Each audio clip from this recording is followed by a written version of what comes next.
Whether you play bowling with friends or family, joined a league, or even consider playing professionally, everybody is looking for improvement tips to see how they can play better.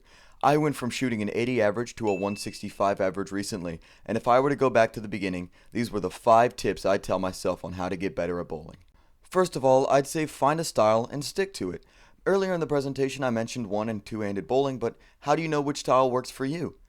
For this, all I have to say is trial and error. Play around with one-handed, play around with two-handed, or even do a hybrid style bowling. None of these are wrong, it's just all what suits you better.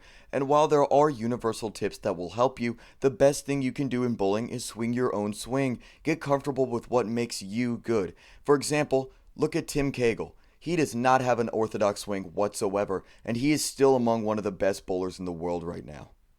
Secondly, I'd say figure out what makes your ball hook. The hook is what curves it over to the left, and while you don't need to know the science like I do behind it, it is still important to figure out what generates the hook and the rev, or how much your ball spins, to make sure you can either increase or decrease it in the future depending on how much you need. People who go bowling professionally, people who go to leagues, if you look, they're always hooking the ball. This is because hooking is the most important thing you can do for pin action, which helps you hit as many pins as possible. So while you don't need to know everything about it, learning how to make your ball hook and what you can do to improve that is one of the best things you can do to get better pin action. Third, don't get constant and consistent mixed up.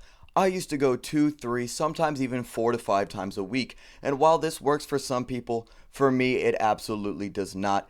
If I go into bowling with an expectation in mind and I can't hit it realistically every single time, I will just get more and more frustrated and eventually get burned out. If you want to improve, you can't play constantly. You have to set realistic goals, have realistic ideas, and go to what suits you. If you can go to 4 and 5 times a week, however many you want, and still come out happy and motivated, then it's perfect for you. But if you can't do it, don't expect yourself to hit every single day. It's okay not to make every single day.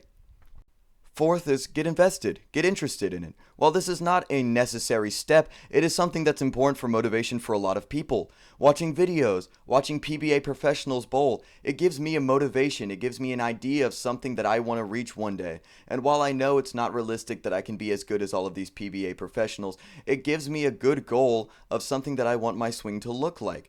And so it's not a necessary step to watch all these videos and watch PBA and all this stuff, watch tutorial tips. It's still a good way to get yourself motivated and keep doing this thing over and over again, because practice makes you almost pretty good.